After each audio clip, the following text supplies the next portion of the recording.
গ্রাম ছাড়া ওই রাঙা মাটির পথ আমার মন ভোলায় রে। ওরে কার পানে মন হাত বাড়িয়ে লুটিয়ে যায় ধুলায় রে, আমার মন ভোলায় রে। গ্রাম ছাড়া ওই রাঙা মাটির পথ আমার মন ভোলায় রে।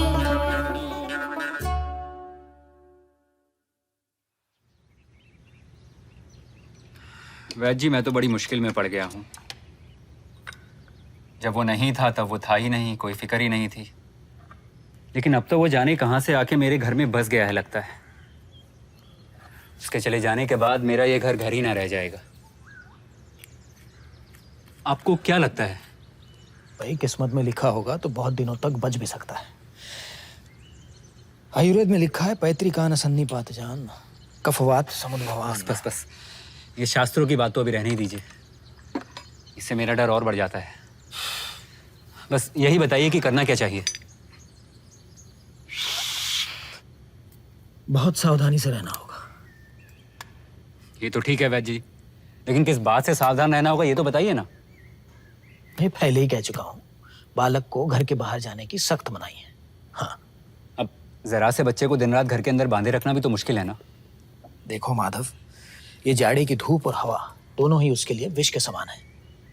और फिर शास्त्रों में भी लिखा है अपस्मारे ज्वरे काशे कामलायाम हलीमके। अच्छा अच्छा, शास्त्रों की बात अभी रहने ही दीजिए। हाँ, इसका मतलब उसे घर के अंदर ही रखना होगा। दूसरा और कोई उपाय? कुछ नहीं, क्योंकि पवने तपने चैव। आपका ये चैव लेकर मैं क्या करूंगा, उसे तो रहने ही दीजिए। लेकिन सच कहूं, आपका ये परहेज बड़ा मुश्किल है। रोग की सारी तकलीफें तो बेचारा चुपचाप सह लेता है, लेकिन आपकी दवा खाने से जो उसे तकलीफ होती है उसे देख मेरा कलेजा फटने लगता है। भाई माधव, तकलीफ होती है तो होने दो, समझ रहे हो? और फिर महर्षि च्यवन ने खुद कह रखा है भेषजम हितवाक्यम च तिक्तम आशु फलप्रदम। वैद्य जी, चलूं मैं? जी।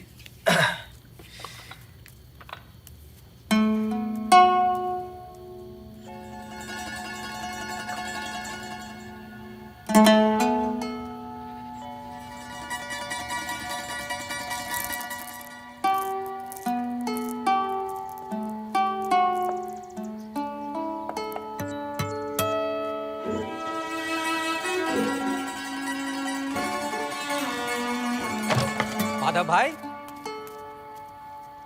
ये लो, दादाजी भी आ गए। मतलब एक और मुसीबत आ गई। क्यों भाई, मुझसे क्या डर है तुम्हें? तुम बच्चों को बहकाने के सरदार जो हो। लो, अब भाई ना तो तुम बच्चे हो और ना इस घर में कोई बच्चा है। बहकाने की तुम्हारी उम्र भी नहीं है, फिर किस बात से डरते हो? एक बच्चा जो घर में ले आया हूँ। बच्चा? कैसे? मेरी पत्नी एक लड़का गोद लेने के लिए पागल हो रही थी।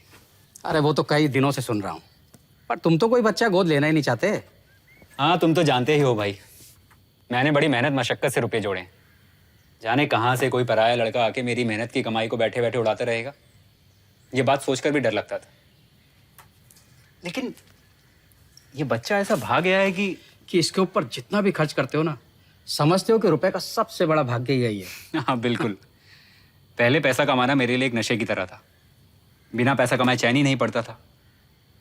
लेकिन अब तो ये जानते हुए कि मेरी सारी कमाई इस बच्चे को मिलेगी, मुझे बड़ी खुशी होती है।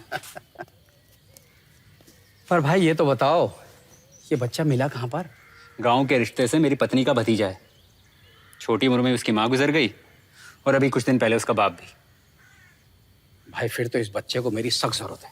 अरे रुको रुको, कहाँ जा रहे हो? सुनो, वैद्य जी ने कहा है उसकी जरा सी देह में बात पित्त कफ एक साथ बिगड़ गए हैं, जिससे उसके बचने की उम्मीद बहुत कम है। बस एक ही उपाय बचा है, उसे इस जाड़े की धूप और हवा से बचा के रखना होगा। लेकिन बच्चों को घर से बाहर निकालना ही तो तुम्हारा खेल है, इसलिए तुमसे डर लगता है। झूठ नहीं बोल रहे हो तुम, बहुत डरावना हो गया ना मैं, जाड़े की धूप और हवा की तरह। लेकिन भाई घर में रख कर बिठाने वाले खेल भी मैं जानता हूँ। अच्छा, बस मुझे एक बार बच्चे से मिलने दो। नहीं नहीं, बच्चे से फिर कभी मिलना भी आराम कर रहा है। माधव भाई समझा करो, इस बच्चे से मिलना बहुत जरूरी है। मेरी बात तुम समझा करो, पहले अपना काम निपटा लो, उसके बाद मिल लेना। काम तो फिर भी निपट जाएगा। नहीं, काम तो अभी निपटाओ, बच्चे से बाद में मिल लेना। अच्छा देख तो लेता नहीं हूँ। नहीं, फिर कभी देख लेना आप। अच्छा काम निपटा के फिर काम मैं निपटा आता के आना। ठीक है ठीक है, खुदा हाफिज खुदा हाफिज खुदा हाफिज खुदा हाफिज खुदा हाफिज।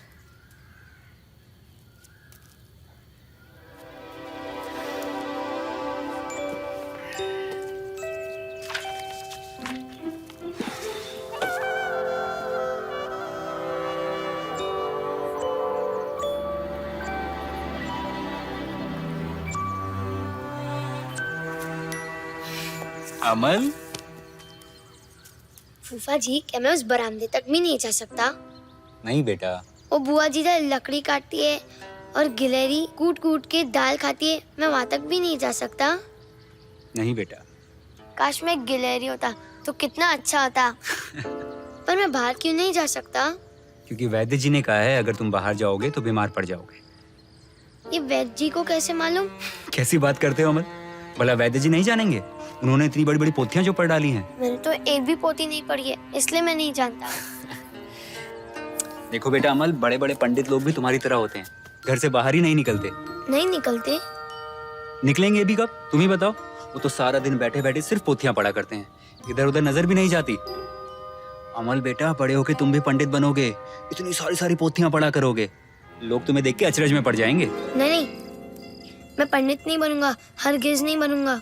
कैसी बात करते हो अमल, अगर पंडित होता तो मैं तो धन्य हो चुका होता। मैं देखूंगा, जो देखने की चीज होगी घूम घूम के देखूंगा। कैसी बातें करते हो, आखिर देखने के लिए है ही क्या? हाँ, देखो उधर दूर एक पहाड़ दिख रहा है ना, मेरा मन करता है कि उसके आगे चला जाऊं। काम ना धाम, खामखा पहाड़ पार करने चला जाऊं। तुम जो कहते हो उसका कोई ठिकाना भी है या नहीं? देखो अमल बेटा, ये जो इतने बड़े पहाड़ हैं, इसका मतलब है इसको पार करने की मनाही है, वरना इतने बड़े बड़े पत्थर इकट्ठे करके इतना बड़ा पहाड़ बनाने की क्या जरूरत थी? हाँ, आपको ऐसा लगता है, मुझे लगता है धरती ना बोल नहीं सकती, इसलिए अपना हाथ उठाकर आसमान को पुकार रही है। वो देखो, वो जो दूर आदमी लोग होते हैं ना, उन लोग को सुनाई देती है, बस पंडित लोगों को सुनाई नहीं देती। वो तुम्हारी तरह पागल नहीं है ना, उनको सुनने की जरूरत भी नहीं है। कल ना मैंने एक पागल को देखा मेरी तरह। अच्छा, वो ना मैदान से पहाड़ी तक जा रहा था।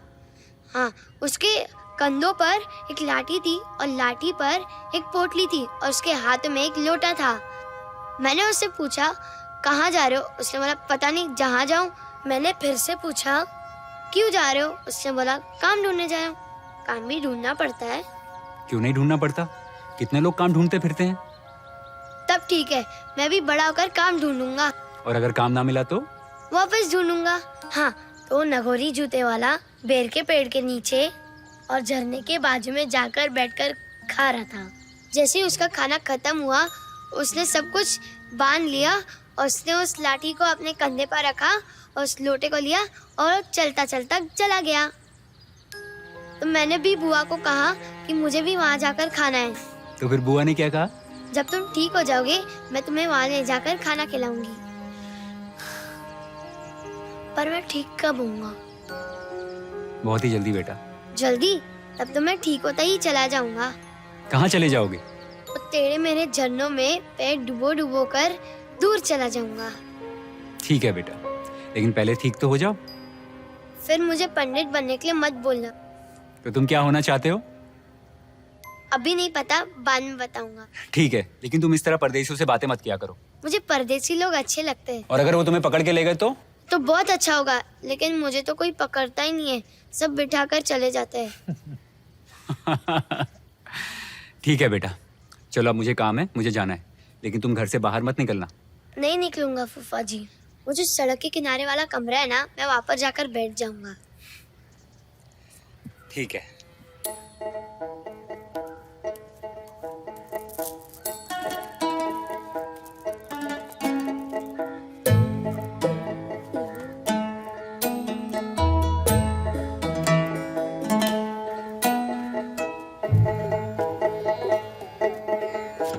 ওরে গৃহবাসী খোলদার খোল লাগলো যে দোল স্থলে জলে বনতলে লাগলো যে দোল দ্বার খোল ওরে গৃহবাসী খোলদার খোল লাগলো যে দোল স্থলে জলে বনতলে লাগলো যে দোল দ্বার খোল ওরে গৃহবাসী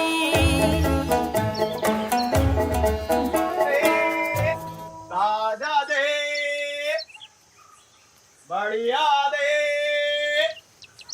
खट्टा मीठा दे दही वाले, दे लो दे दही वाले, दे। दही वाले। क्यों पुकार रहे हो? तुम्हें दही लेना है? लूंगा कैसे? मेरे पास पैसे ही कहाँ हैं? अजीब लड़के हो। अरे जब लोगों नहीं तो मेरा वक्त क्यों बर्बाद कर रहे हो? काश मैं तुम्हारे साथ जा सकता। मेरे साथ चले जाते। हाँ, तुम कितनी दूर से हाँक लगा कर आ रहे हो, मुझे बहुत अच्छा लगता है। बाबू तुम यहाँ बैठ के करते क्या हो? वेद जी ने मुझे बाहर आने से मना किया है, इसलिए पूरा दिन मैं यहाँ पर ही बैठता हूँ। ओह, तुम्हें हुआ क्या है? मुझे भी नहीं पता, मैंने तो कुछ पढ़ा ही नहीं है ना, इसलिए मैं नहीं जानता। तुम कहाँ से आए हो? मैं तो अपने गांव से आ रहा हूँ। अपने गांव से? बहुत दूर होगा ना? मेरा गांव? वो जो पहाड़ी दिख रही है हाँ। वो है पंचमुंडा पहाड़। उसके उस तरफ है मेरा गांव, शामली नदी के किनारे। पंचमुंडा पहाड़, शामली नदी। क्या कभी उस रास्ते गए हो तुम? नहीं, मैं गया तो नहीं हूँ, पर ऐसा लगता है। वही है ना, पुराने पेड़ों के नीचे और लाल रास्ते के किनारे। बिल्कुल ठीक करो भैया। और उधर गाय चरती है। क्यों नहीं चढ़ती भैया? बिल्कुल चढ़ती। अरे हमारे गांव में गाय गोरू खूब चढ़ती। और हाँ, उधर लाल रंग की साड़ी पहन के औरतें पानी लेती है ना नदियों से। अरे हमारे गांव की सभी औरतें नदी से ही तो पानी भरती हैं, मगर सभी वो लाल साड़ी पहने ऐसी बात नहीं है। लेकिन भैया तुम जरूर हमारे गांव गए हो। नहीं, मैं सच में नहीं गया हूँ, लेकिन जब वैद जी मुझे बाहर जाने बोलेंगे, आप मुझे ले जाओगे ना अपने गाँव? क्यों नहीं ले चलूंगा बाबू, जरूर ले चलूंगा। फिर तो मुझे दही बेचना भी सिखा देना। मैं भी दूर दूर तक जाऊंगा और दही बेचूंगा। अरे भैया तुम क्यों दही बेचोगे? अरे तुम तो इतनी सारी पोथियां पढ़ के भारी पंडित बनोगे। नहीं, मैं पंडित नहीं बनूंगा, मैं आपकी तरह दही बेचूंगा। आप मुझे ये आवाज लगाना सिखा दो ना। फूट गई तकदीर। अरे ये भी कोई सीखने की बात है भैया। मुझे ये सुर बहुत अच्छा लगता है। दही, मीठा दही, खट्टा मीठा दही। बाबू तुम थोड़ी सी दही खा लो। दही खाने के लिए मेरे पास पैसे ही नहीं है। ना ना, पैसे की कोई जरूरत नहीं। तुम थोड़ी सी दही खा लोगे तो मुझे बहुत अच्छा लगेगा। आपको बहुत देर हो रही है ना? ना ना ना, मुझे कोई देर नहीं हो रही है और मेरा कोई नुकसान भी नहीं हो रहा है।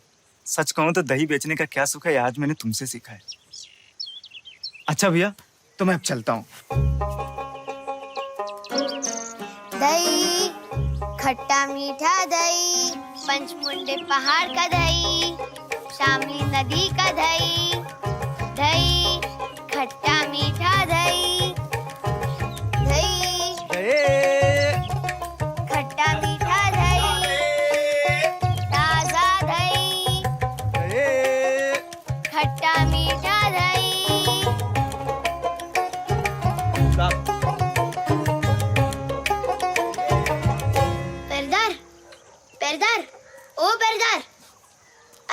बात तो सुनो। क्या हुआ? क्या हल्ला मचा रखा है? हैं? डरते नहीं तुम मुझसे? क्यों डरना चाहिए? अगर मैं पकड़ के ले जाऊं तो? पकड़ के ले जाओगे? बहुत दूर, उस पहाड़ी के आगे। अगर राजा के पास ले जाऊं तो फिर चलो, लेकिन वैजी मुझे बाहर आने से मना करते हैं। वैजी ने मना किया है? हाँ, तभी मैं कहूँ कि तुम्हारा चेहरा ऐसे सफेद कैसे हो गया है, आंखों के आसपास कैसे काली स्याही फिर गई है। भाई अपने हाथों की नसें देखो कैसी उभर रही हैं। तुम घंटा क्यों नहीं बजाते? अभी वक्त नहीं हुआ है। कोई कहता है वक्त नहीं हुआ, कोई कहता है वक्त हो गया। जब तुम घंटा बजाते हो तभी वक्त हो जाता है। अरे ऐसे कैसे हो सकता है भाई? जब वक्त होता है तभी मैं घंटा बजाता हूँ। मुझे तुम्हारा घंटा बहुत अच्छा लगता है। जब दोपहर में सब लोग का खाना हो जाता है ना, हम लोग का कुत्ता सो जाता है, फूफा जी काम पे निकलते हैं और बुआ रामायण पढ़ती है, तभी तुम्हारा घंटा बजता है टंग टंग टंग। तुम घंटा क्यों बजाते हो? मेरा घंटा बतलाता है कि वक्त कभी बैठा नहीं रहता, ये चलता ही रहता है। वक्त कहाँ जा रहा है? ये बात तो कोई नहीं जानता। मेरा मन करता है मैं वक्त के साथ एक ऐसे देश में जाऊं जिसका किसी को पता नहीं हो। एक दिन तो सभी को उस देश में जाना ही होगा बेटा। मुझे भी। जाना तो होगा ही। पर वैजी मुझे बाहर नहीं निकलने देते थे। कहीं ऐसा ना हो कि तुम्हारे वैद्य जी तुम्हारा हाथ पकड़कर खुद तुम्हें लेके जाएं। आप मेरे वैजी को नहीं जानते, वो हमेशा मुझे बंद रखते हैं। भाई लेकिन उनसे भी अच्छे जो वैद्य जी हैं वो हाथ पकड़कर छुड़ा जाते हैं। ये अच्छे वैजी कब आएंगे? मुझे अब बैठना अच्छा नहीं लगता। ऐसी बातें नहीं बोलते। अच्छा पहरेदार, वो बड़ा मकान जो है ना और उसके ऊपर एक झंडा है और लोग आते जाते हैं, वो क्या है? वहाँ नया डाकघर खुला है। डाकघर? किसका डाकघर? डाकघर और किसका होगा भाई? राजा का डाकघर। बड़ी अजीब बात करते हो यार तुम। राजा के डाकघर में सारी चिट्ठियाँ राजा से आती है क्या? क्यों नहीं, और एक दिन देखना तुम्हारे लिए भी राजा कई चिट्ठियां लिखेंगे। मैं तो अभी बच्चा हूँ, मेरे लिए कैसे लिखेंगे? हमारे राजा बच्चों के लिए भी इतनी इतनी चिट्ठियां लिखते हैं। फिर तो मजा आएगा। लेकिन मुझे चिट्ठी कब मिलेगी और ये बात आपको कैसे मालूम? अगर ऐसा ना होता तो तुम्हारी इस खुली खिड़की के सामने राजा वो सुनहरे रंग का झंडा क्यों फहराने जाते हैं? बताओ। तुम अच्छे लड़के हो। अच्छा, राजा की चिट्ठी कौन लेकर आएगा? राजा के बहुत सारे डाकिये हैं, देखा नहीं तुमने, जिनकी छाती पर सोने के तगमे लटका रखे हैं और घूमते रहते हैं इधर उधर। वो कहाँ घूमते रहते हैं? अरे शहर शहर देश देश घूमते हैं वो। बड़ा होकर मैं भी राजा का डाकिया बनूंगा। भाई बहुत मुश्किल काम है ये। दिन हो रात हो, धूप हो बारिश हो, अमीर हो गरीब हो, सबके घर जा जाकर चिट्ठियां बांटते फिरना। पर तुम्हारे लिए अच्छा है, घूमने को मिलेगा तुम्हें। आपको हंसी क्यों आ रही है? ये काम तो अच्छा है। अच्छा? और हाँ, आपका भी काम अच्छा है। दोपहर की धूप में तुम्हारा घंटा बजता है और रात को जब मैं उठता हूँ तभी भी तुम्हारा घंटा बजता है, टन टन टन बजता रहता है। अच्छा मैं चलता हूँ, चौधरी आ रहा है, कहीं उसने मुझे तुम्हारे साथ बातें करते देख लिया तो मैं मुश्किल में पड़ जाऊंगा। कहाँ है चौधरी? वो देखो बहुत दूर, जिसके सर पर बहुत बड़ा छाता है। शायद राजा ने उसे चौधरी बनाया है। अरे नहीं, वो खुद ही चौधराई करता फिरता है और जो उसकी बात नहीं मानता वो उसके पीछे हाथ धो के पड़ जाता है। लोगों से झगड़ा करके वो अपना धंधा भी चला रहा है। अच्छा अब मैं चलूं, मुझे बहुत सारा काम पड़ा हुआ है, कल सुबह फिर आके मिलता हूँ और शहर की बहुत सारी बातें सुनाऊंगा, तो अपना ध्यान रखना। अच्छा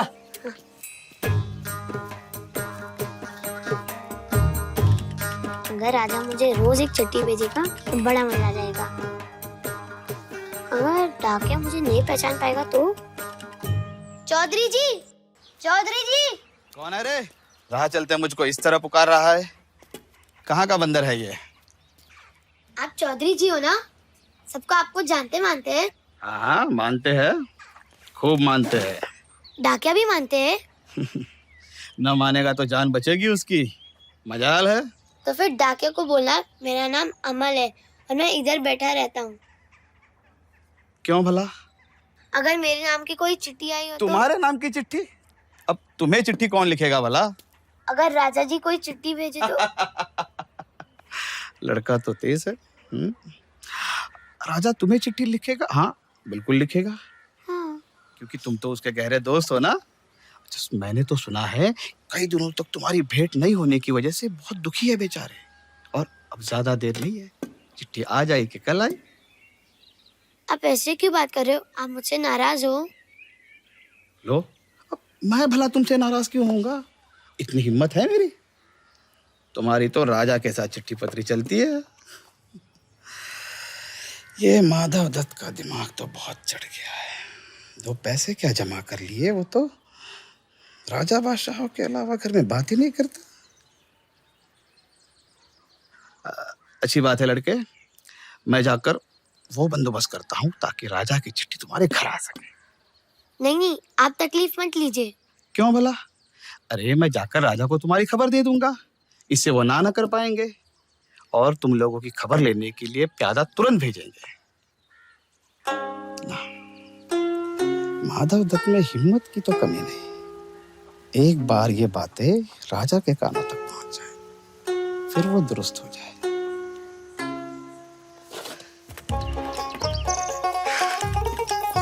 ए लड़की, लेके चल। ये फाइल वाली लड़की रुक। रुकने की फुर्सत है क्या? वक्त जो बीता जा रहा है। असल में तो तू रुकना ही नहीं चाहती है, जैसे मैं यहाँ बैठना नहीं चाहता। हाँ।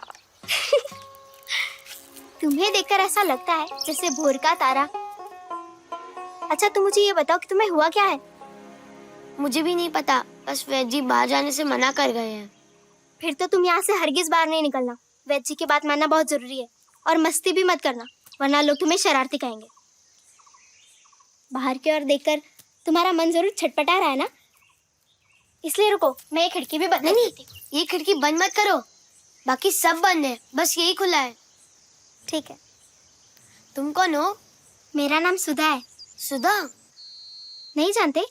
यहाँ के मालिक की बेटी। तुम करती क्या हो? मैं ये टोकरी भरकर फूल चुनती हूँ और उनकी मालाएं बनाती हूँ। अभी भी मैं फूल चुनने ही जा रही हूँ, इसलिए तुम्हारे पायल की इतनी आवाज आ रही है, छन छन छन। अगर मैं होता ना तो ऊपर से भी फूल तोड़ देता। क्यों नहीं? जैसे फूलों के बारे में तुम मुझसे ज्यादा जानते हो। जानता हूँ, बेशक जानता हूँ। तुम क्या मेरी पारोल दीदी बनोगी? क्या अक्ल है तुम्हारी?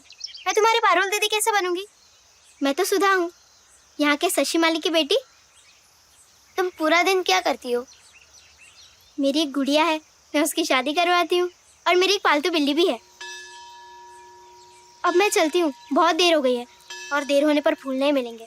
मेरे साथ बात करो ना, मजा आ रहा है। अब तुम भले बच्ची की तरह यहाँ बैठे रहो, मैं फूल चुन कर आती हूँ और फिर आने के बाद मैं तुमसे मिलूंगी। मुझे भी एक फूल दोगे? फूल यूं ही नहीं मिलेगा, उसका दाम भी देना पड़ेगा। जब मैं बड़ा होऊंगा तब दे दूंगा। अच्छा, ये सही है। तुम फूल चुन कर आओगी ना? हाँ आऊंगी। पक्का? पक्का। तुम मुझे भूलोगी तो नहीं? मेरा नाम अमल है। हाँ हाँ, याद रहेगा, नहीं भूलूंगी। अब मैं चलती हूँ।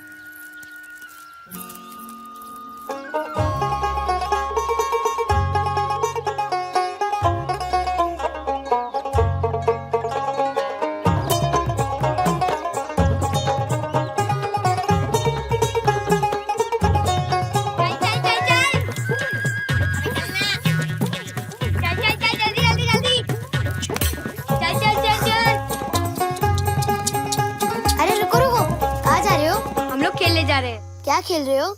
हम लोग खेती का खेल खेल रहे हैं और मैं किसान बना हूँ और ये रहा मेरा हल और हम दोनों बैल बने हैं। तुम लोग पूरा दिन खेलोगे? हाँ, दिन भर। और शाम को लौटोगे? हाँ, हम शाम को लौटेंगे। जब तुम लोग शाम को लौटोगे ना, मेरे घर के सामने से लौटना। तुम भी बाहर आ जाओ ना खेलने, मिलके खेलेंगे। वेद जी ने मुझे बाहर आने से मना किया, इसलिए मैं नहीं आ सकता। वेद की मनाही तुम मानते हो? चलो भाई चलो, हमें देर हो रही है। अरे मत जाओ मत जाओ, रुको, तुम लोग यहाँ पर ही खेलो ना, मैं भी देखूंगा। यहाँ हम किस चीज से खेलेंगे? मेरे पास बहुत सारे खिलौने हैं, रुको मैं अभी लाता हूँ।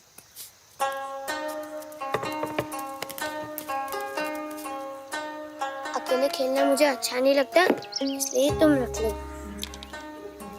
वाह वाह, कैसे अनोखे खिलौने हैं। ये तो जहाज है और ये है ऊंट। देखो तो भाई, कैसे अनोखा सिपाही है। ये सब खिलौने तुम हमें दे रहे हो, तुम्हें दुख नहीं होगा? बिल्कुल नहीं, लेकिन फिर हमें इन्हें वापस नहीं देंगे। ठीक है, मत देना। कोई तुम पर नाराज तो नहीं होगा? कोई नहीं होगा, लेकिन हर सुबह तुम्हें मेरे खिड़की के सामने आकर खेलना पड़ेगा। ठीक है भाई, हम लोग रोज सुबह यहाँ खेलने आ जाया करेंगे, लेकिन हम सिपाहियों को तो सजा, हम लोग लड़ाई खेलेंगे। लेकिन बंदूक तो है ही नहीं। जो मोटा डंडा पड़ा है हम इसे तोड़कर बंदूक बना लेंगे। लेकिन भाई तुम तो सोए जा रहे हो। हाँ, मुझे बहुत नींद आ रही है। मैं पूरा दिन यहाँ पर बैठा था ना। लेकिन अभी तो दिन का पहला पैर ही चढ़ा है, तुम्हें अभी से ही नींद आने लग गई। वो सुनो, पहले पैर का घंटा बज रहा है, टन टन टन। वो घंटा मुझे सोने के लिए पुकार रहा है। ठीक है भाई, हम लोग अब चलते हैं। हाँ। सुनो सुनो, तुम लोग राजा की डाकिया को जानते हो? हाँ हाँ, पहचानते हैं, खूब पहचानते हैं। उनका नाम क्या है?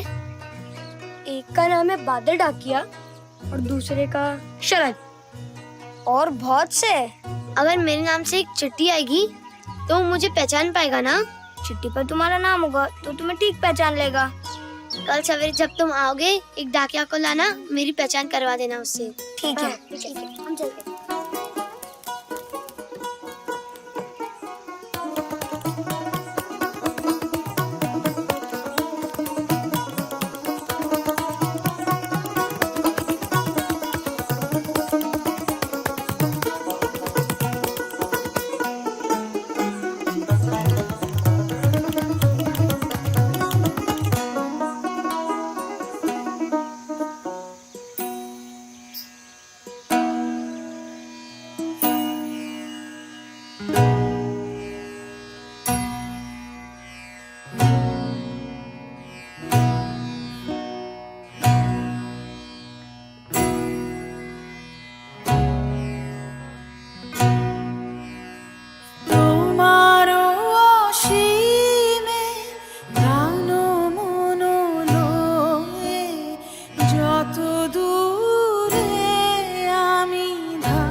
फूफा जी, आज क्या मैं उस खिड़की तक भी नहीं जा सकता?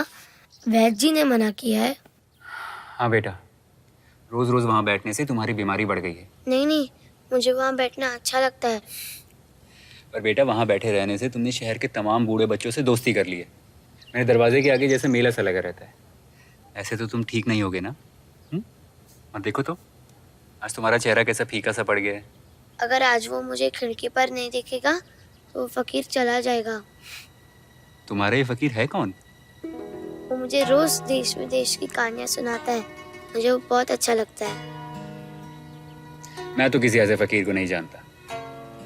उसके आने का समय हो गया है। मैं आपके पैर पड़ता हूँ, आप उन्हें अंदर आने दोगे? बस थोड़ी देर के लिए। ठीक है बेटा। अमल बच्चा, अरे यही तो मेरा फकीर है।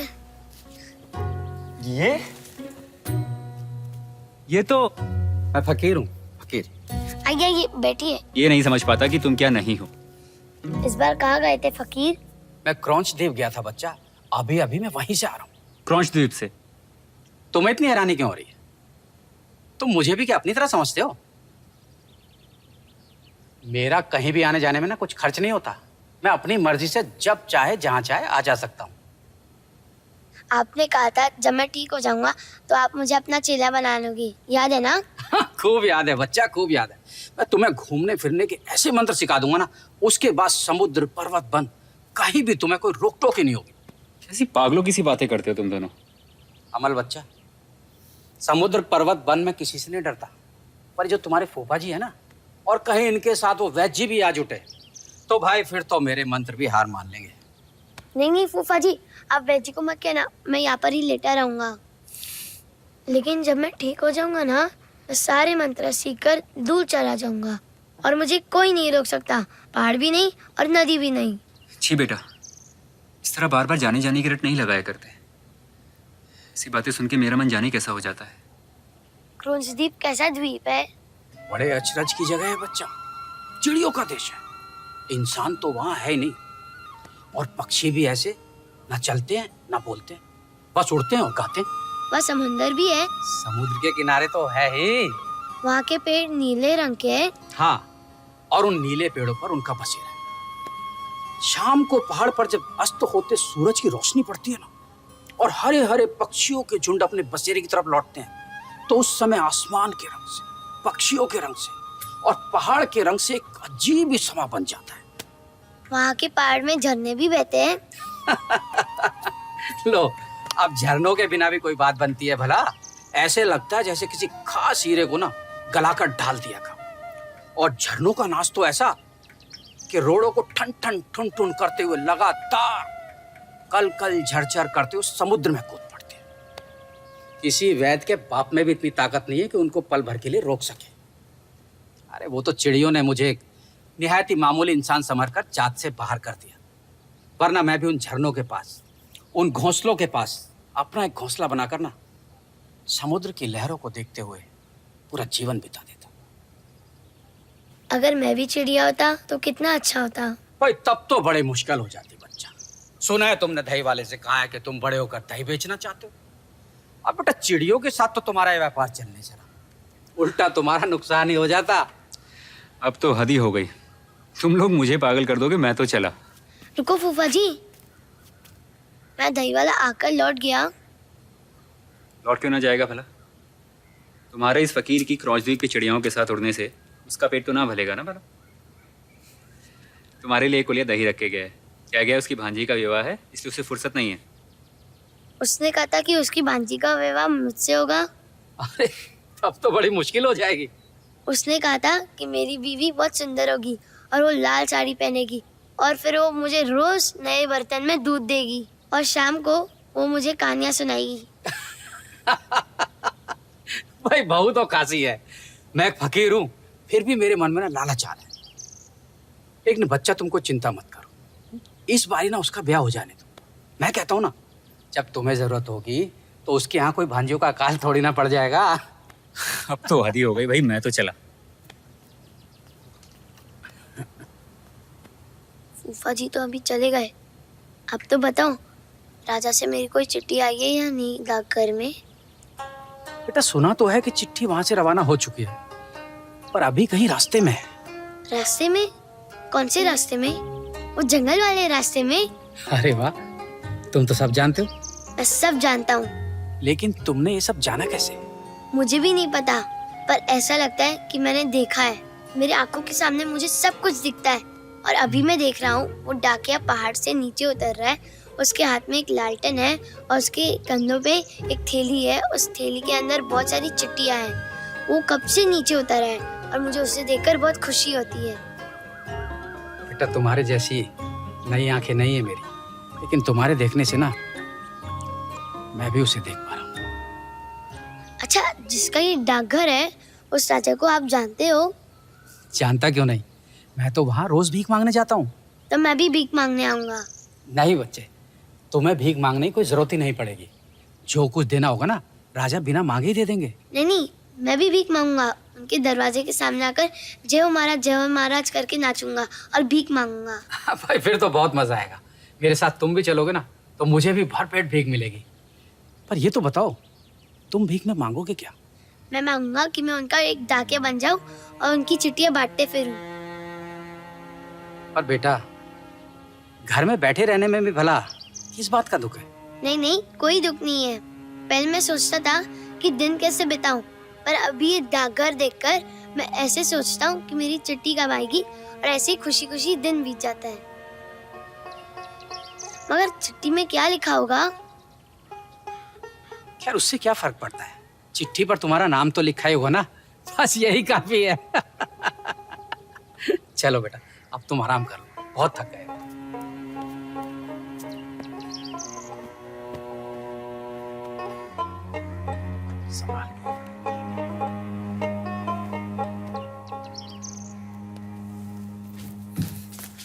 तुम लोगों ने क्या हंगामा खड़ा कर रखा है?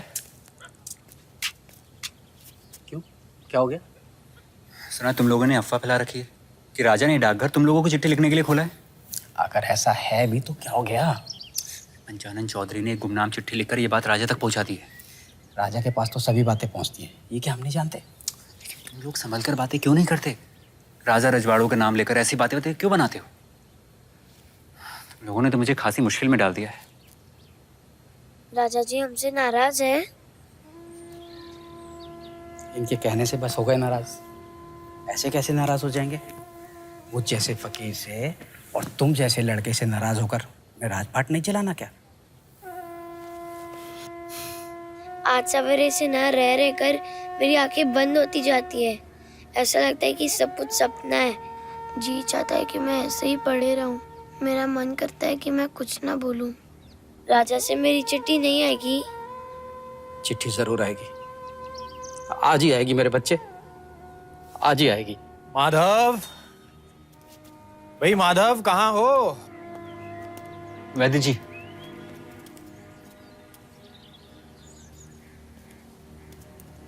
अमल, कैसा लग रहा है? ऐसा लग रहा है सारा दर्द मिट गया हो। बाहर तो नहीं गए थे खेलने? नहीं। ठीक है। माधव, ये हंसी अच्छी नहीं जान पड़ती। ये जो कह रहा है ये अच्छा लग रहा है, ये बहुत खराब लक्षण है। चक्रधर ने कहा। वैद्य जी, चक्रधर की बातें रहने दीजिए, सही बताइए कि बात क्या है। माधव, मुझे लगता है कि इसे बांध कर रखा ना जा सकेगा। मैं तो मना कर गया था, लेकिन बाहर की हवा लग गई। नहीं नहीं वैद्य जी, मैंने इसे बड़े संभाल के रखा है। बाहर तो जाने ही नहीं दिया, मिल के रखा है। बाहर तो जाने ही नहीं दिया। मैं दरवाजा भी अक्सर बंद रखता हूँ। आज न जाने ये कैसी हवा चल रही है। तुम्हारे सदर दरवाजे के बाहर से हूं हूं करके हवा बह रही है। मैं खुद देख कर आया हूं। माधव, ये बिल्कुल नहीं चलेगा। ताला कुंजी लगाकर बाहर का दरवाजा बंद कर दो। 2-3 दिन के लिए लोगों का आना जाना बिल्कुल बंद। और हाँ, ये खिड़की भी बंद कर दो। इससे आती हुई सूरज की रोशनी से रोगी की नींद उचट जाती है। नींद बहुत आवश्यक है माधव, बहुत आवश्यक है। वैद्य जी, अमल ने अपनी आंखें बंद कर रखी हैं। उसका चेहरा देख के ऐसा लगता है कि अब मैं उसे और नहीं रख पाऊंगा।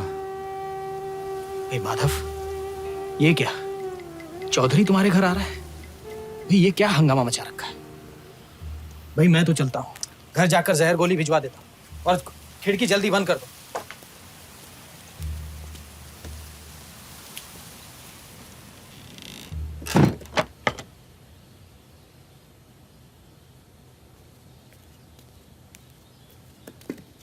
चौधरी जी,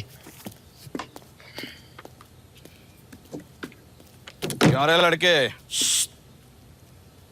नहीं फकीर, तुम समझते हो कि मैं सो रहा हूँ? नहीं, मैं सब कुछ सुन सकता हूँ। मैं दूर दूर की बातें भी सुन सकता हूँ। अरे माधव दत्त, आजकल तुम्हारी बहुत बड़े बड़े लोगों के साथ रिश्तेदारी चल रही है। कैसी बात करते हैं चौधरी जी? ऐसा मजाक मत कीजिए।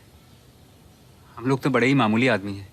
अच्छा, पर तुम्हारा ये लड़का तो राजा की चिट्ठी का इंतजार कर रहा है। तो बच्चा है, पागल है, इसकी बात पर क्यों ध्यान देते हैं? नहीं नहीं नहीं, इसमें अचरज की कोई बात नहीं। अब तुम्हारे घर जैसा इतना बढ़िया घर राजा और कहाँ पाएंगे? अब देखते नहीं, तुम्हारी खिड़की के सामने राजा का नया डाकघर खुला है। ए लड़के, तुम्हारे नाम की राजा की चिट्ठी आई है। सच? सच नहीं तो और क्या, तुम्हारा और राजा का दोस्ताना जो है। ये रही राजा की चिट्ठी, लो।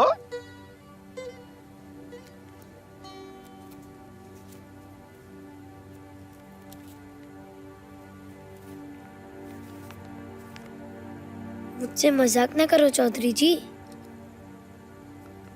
फकीर, तुम बताओ ना, ये राजा की चिट्ठी है? हाँ बेटा, मैं फकीर होकर कहता हूँ, ये उन्हीं की चिट्ठी है। लेकिन मैं तो इसमें कुछ नहीं देख पाता। मेरे आंखों में आज सब कुछ सफेद दिखाई पड़ रहा है। चौधरी जी बताओ ना, ये चिट्ठी में क्या लिखा है? राजा ने लिखा है कि मैं आज या कल में तुम्हारे घर आ रहा हूं और मेरे लिए तुम लोग चना चबाना का इंतजाम करके रखना। राजमहल में अब उनका बिल्कुल भी मन नहीं लगता। चौधरी जी दुहाई है, ऐसा हंसी मजाक मत करिए। हंसी मजाक? कैसा हंसी मजाक? इनकी मजाल है कि हंसी मजाक कर सकें? दादाजी अब तुम भी पागल हो गए हो क्या? हाँ, हो गया हूं मैं पागल। इसीलिए आज मुझे इस सादे कागज पर सारे अक्षर साफ साफ दिखाई दे रहे हैं। राजा ने लिखा है कि वो खुद अमल से मिलने आ रहे हैं, साथ में राज वैद्य को बुला रहे हैं। सुनो फकीर सुनो, उनके बाजे बज रहे हैं। तुम सुन नहीं पाते? तुम सुन नहीं पाते? थोड़ा और पागल हुए बिना वो सुन ना पाएंगे। थोड़ा और पागल हुए बिना वो सुन ना पाएंगे। चौधरी जी, पहले मैं समझता था कि तुम मुझसे नाराज हो, तुम मुझसे प्यार नहीं करते। तुम सच में राजा की चिट्ठी ले आओगे, ये मैंने बिल्कुल नहीं सोचा था। चलो, इस लड़के में श्रद्धा।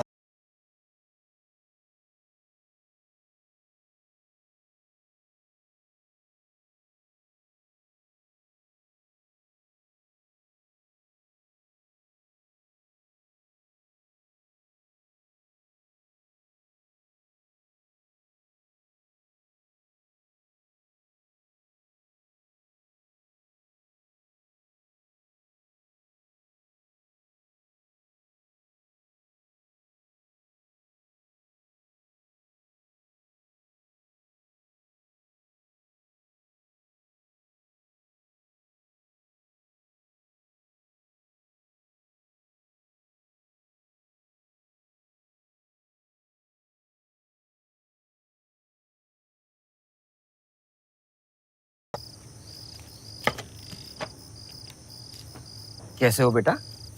मैं बहुत अच्छा हूँ, मुझे कोई रोग भी नहीं है और मुझे कोई दर्द भी नहीं है और मैं तारे भी देख सकता हूँ। अरे वाह, तो मतलब जब आधी रात को राजा आएंगे तो क्या तुम बिस्तर को छोड़कर उनके साथ जा सकोगे? हाँ बिल्कुल।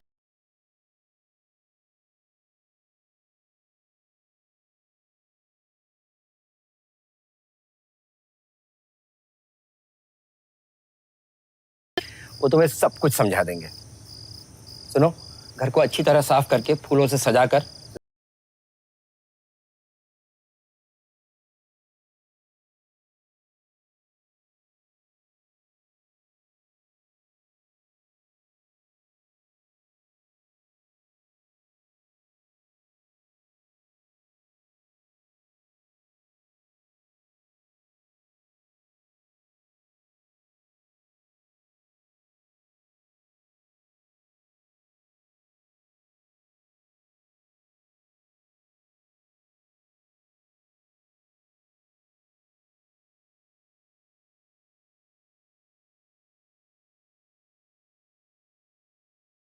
फिरूंगा। फूफा जी, हमारे घर में राजा आने वाले हैं ना, तो उनके खाने पीने का बंदोबस्त किया कि आपने? उन्होंने कहा है कि वो तुम्हारा यहाँ सिर्फ चना चबेना ही खाएंगे। चना चबीना? चौधरी जी, ये तो आपने पहले ही बोल दिया था। आपको राजा जी के बारे में सब कुछ पता है, बस हम लोग को नहीं पता। अगर मेरे घर कोई जाए तो वहां से खाने के लिए अच्छा। उसकी कोई जरूरत नहीं है। अब तुम लोग जरा शांत हो जाओ। अरे, इसको तो नींद भी आ गई। दिए की रोशनी बुझा दो। अब सिर्फ आसमान के तारों से ही रोशनी को आने दो।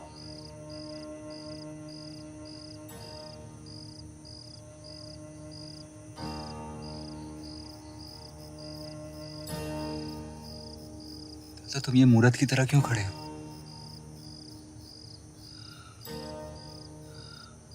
मुझे तो डर सा लग रहा है। ये जो हो रहा है ये अच्छे लक्षण नहीं है।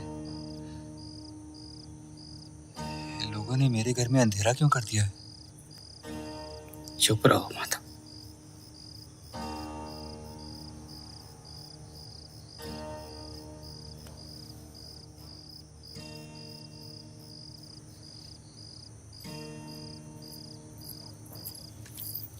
अमल, वो सो गया है। मैं उसके लिए ये फूल लाई थी। अच्छा तो दे दो।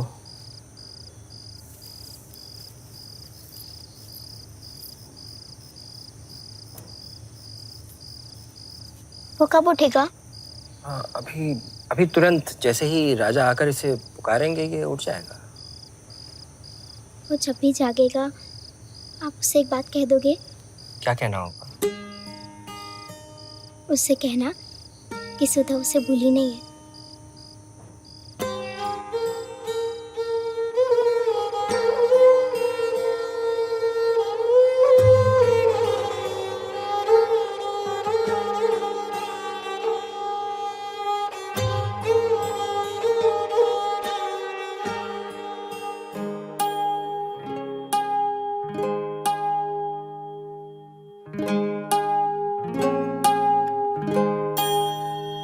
তুমি সন্ধ্যারো মেঘমালা, তুমি আমারো সাধেরো সাধনা, মম শূন্য গগন বিহারী, আমি আপন মনেরো মাধুরী মিশায়ে তোমারে করেছি রচনা। তুমি আমারি মম অসীম গগন বিহারী, তুমি সন্ধ্যারো হারি, তুমি সন্ধ্যারো মেঘমালা, তুমি আমারো সাধেরো সাধনা।